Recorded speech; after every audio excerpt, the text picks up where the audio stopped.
ہجرت کے وقت انتہائی رنجیدگی کے عالم میں نبی کریم صلی اللہ علیہ وآلہ وسلم نے اپنے یار غار صدیق جانثار رضی اللہ تعالیٰ عنہ کو ساتھ لے کر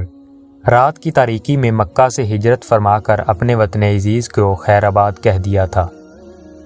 اور مکہ سے نکلتے وقت خدا کے مقدس گھر خانہ کعبہ پر ایک حسرت بری نگاہ ڈال کر یہ فرماتے ہوئے مدینہ روانہ ہوئے تھے کہ اے مکہ، خدا کی قسم تو میری نگاہ محبت میں تمام دنیا کے شہروں سے زیادہ پیارا ہے۔ اگر میری قوم مجھے نہ نکالتی تو میں ہرگز تجھے نہ چھوڑتا۔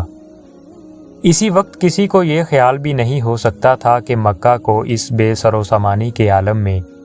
خیر آباد کہنے والا صرف 8 ہی برس بعد ایک فاتح اعظم کی شان و شوکت کے ساتھ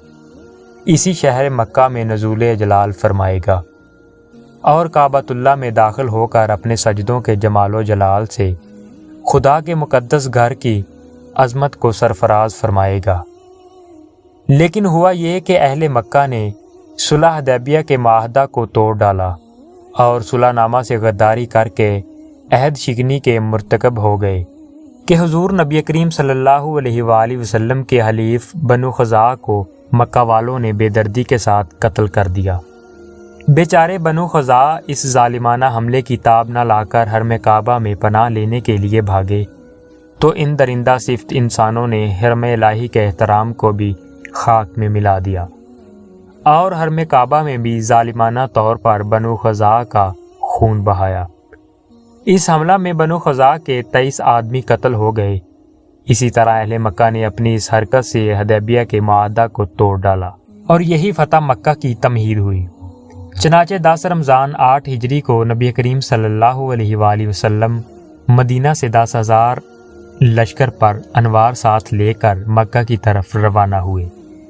مدینہ سے چلتے وقت نبی کریم صلی اللہ علیہ وآلہ وسلم اور تمام صحابہ کرام روزہ دار تھے،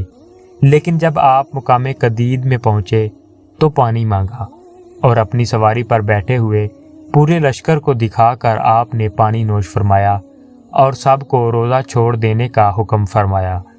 چنانچہ آپ اور آپ کے صحاب نے سفر اور جہاد میں ہونے کی وجہ سے روزہ رکھنا موقف کر دیا۔ غرض فاتحانہ شان و شوکت کے ساتھ بانی کعبہ کے جانشین حضور رحمت للعالمین صلی اللہ علیہ وآلہ وسلم نے سرزمین مکہ میں نزول اجلال فرمایا اور حکم دیا کہ میرا جھنڈا مقام ہجون کے پاس گاڑا جائے، اور حضرت خالد بن ولید رضی اللہ تعالیٰ عنہ کے نام فرمان جاری کر دیا کہ وہ فوجوں کے ساتھ مکہ کے بلائی حصہ یعنی قدا کی طرف سے مکہ میں داخل ہوں۔ تاجدار دو عالم صلی اللہ علیہ وآلہ وسلم نے مکہ کی سرزمین میں قدم رکھتے ہی جو پہلا فرمان شاہی جاری فرمایا وہ یہ اعلان تھا کہ جس کے لفظ لفظ میں رحمتوں کے دریا موجیں مار رہے ہیں، جو شخص ہتھیار ڈال دے گا اس کے لیے امان ہے، جو شخص اپنا دروازہ بند کر لے گا اس کے لیے امان ہے، جو کعبہ میں داخل ہو جائے گا اس کے لیے امان ہے۔ اس موقع پر حضرت عباس رضی اللہ تعالیٰ عنہ نے عرض کیا کہ یا رسول اللہ،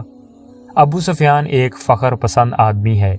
اس کے لیے کوئی ایسی امتیازی بات فرما دیجیے کہ اس کا سر فخر سے اونچا ہو جائے۔ تو آپ نے فرمایا کہ جو ابو سفیان کے گھر میں داخل ہو جائے اس کے لیے امان ہے۔ نبی کریم صلی اللہ علیہ وآلہ وسلم جب فاتحانہ حیثیت سے مکہ میں داخل ہونے لگے تو آپ اپنی اونٹنی قصوہ پر سوار تھے، اور آپ ایک سیاہ رنگ کا عمامہ باندھے ہوئے تھے، اور بخاری میں ہے کہ آپ کے سر پر مغفر تھا۔ آپ کے ایک جانب حضرت ابو بکر صدیق رضی اللہ تعالیٰ عنہ اور دوسری جانب اسید بن حضیر رضی اللہ تعالیٰ عنہ تھے، اور آپ کے چاروں طرف جوش میں بھرا ہوا ہتھیاروں میں ڈوبا ہوا لشکر تھا، جس کے درمیان کوکبہ نبوی تھا۔ اس شاہانہ جلوس کے جاؤ جلال کے باوجود شہنشاہ رسالت صلی اللہ علیہ وآلہ وسلم کی شان تواضع کا یہ عالم تھا کہ آپ سورہ فاتحہ کی تلاوت فرماتے ہوئے اس طرح سر جھکائے ہوئے اونٹنی پر بیٹھے ہوئے تھے کہ آپ کا سر اونٹنی کے پالان سے لگ جاتا تھا۔ آپ کی یہ کیفیت تواضع خداوند قدوس کا شکر ادا کرنے اور اس کی بارگاہ عظمت میں اپنی عجز و نیاز مندی کا اظہار کرنے کے لیے تھی۔ نبی کریم صلی اللہ علیہ وآلہ وسلم جب فاتحانہ حیثیت سے مکہ میں داخل ہونے لگے تو آپ اپنی اونٹنی قصوہ پر سوار تھے، بیت اللہ میں داخلہ۔ پھر آپ اپنی اونٹنی پر سوار ہو کر اور حضرت اسامہ بن زید کو اونٹنی کے پیچھے بٹھا کر مسجد حرام کی طرف روانہ ہوئے، اور حضرت بلال رضی اللہ تعالیٰ عنہ اور حضرت عثمان بن طلحہ حجبی رضی اللہ تعالیٰ عنہ کعبہ کے کلید برادر بھی آپ کے ساتھ تھے۔ آپ نے مسجد حرام میں اپنی اونٹنی کو بٹھایا اور کعبہ کا طواف کیا اور حجر اسود کو بوسہ دیا۔ کعبہ کے اندرون حصار 360 بتوں کی قطار تھی۔ آپ خود بنفس نفیس ایک چھڑی لے کر کھڑے ہوئے اور ان بتوں کو چھڑی کی نوک سے ٹھونکے مار مار کر گراتے جاتے تھے اور آیت تلاوت فرماتے تھے،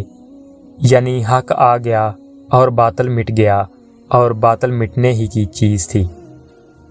پھر ان بتوں کو جو عین کعبہ کے اندر تھے، آپ نے ان سب کو نکالنے کا حکم فرمایا۔ جب تمام بتوں سے کعبہ پاک ہو گیا تو آپ اپنے ساتھ اسامہ بن زید اور حضرت بلال اور حضرت عثمان بن طلحہ حجبی رضی اللہ تعالیٰ عنہ کو ساتھ لے کر خانہ کعبہ کے اندر تشریف لے گئے اور تمام گوشوں پر تکبیر پڑھی اور 2 رکعت نماز بھی پڑھی۔ کعبہ مقدسہ کے اندر سے جب آپ باہر نکلے تو حضرت عثمان بن طلحہ رضی اللہ تعالیٰ عنہ کو بلا کر کعبہ کی کنجی ان کے ہاتھ میں عطا فرمائی اور ارشاد فرمایا، شہنشاہ دو عالم صلی اللہ علیہ وآلہ وسلم کا دربار عام۔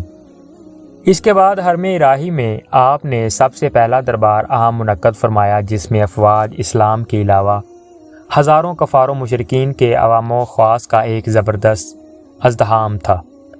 اس دربار میں آپ نے ایک خطبہ دیا اور پھر اہل مکہ کو مخاطب کر کے آپ نے فرمایا کہ بولو، تم کو معلوم ہے کہ آج میں تم سے کیا معاملہ کرنے والا ہوں۔ اس دہشت انگیز اور خوفناک سوال سے تمام مجرمین حواس باختہ ہو کر کانپ اٹھے، لیکن جبین رحمت کے پیغمبرانہ تیور کو دیکھ کر سب یک زباں ہو کر بولے، یعنی آپ کرم والے بھائی اور کرم والے باپ کے بیٹے ہیں۔ یہ سن کر فاتح مکہ صلی اللہ علیہ وآلہ وسلم نے اپنے کریمانہ لہجے میں ارشاد فرمایا کہ آج تم پر کوئی ملامت نہیں، جاؤ تم سب آزاد ہو۔ بالکل غیر متواتر طور پر ایک دم اچانک یہ فرمان رحمت سن کر سب مجرموں کی آنکھیں فرط ندامت سے اشکبار ہو گئیں اور کافروں کی زبانوں پر لا الہ الا اللہ محمد رسول اللہ کے نعروں سے حرم کعبہ کے در و دیوار پر بارش انوار ہونے لگی۔ مجرموں کی نظر میں ناگہاں ایک عجیب انقلاب برپا ہو گیا، یہ سما بدل ہی گیا، فضا ہی پلٹ گئی اور ایک دم ایسا محسوس ہونے لگا کہ جہاں تاریک تھا، ظلمت کدا تھا، سخت کالا تھا، کوئی پردے سے کیا نکلا، گھر گھر اجالا ہو گیا۔ اللہ پاک آپ کو اور ہمیں نبی کریم صلی اللہ علیہ وآلہ وسلم کے نقش قدم پر چلنے کی توفیق عطا فرمائے۔ وما علینا الا البلاغ المبین۔ شکریہ۔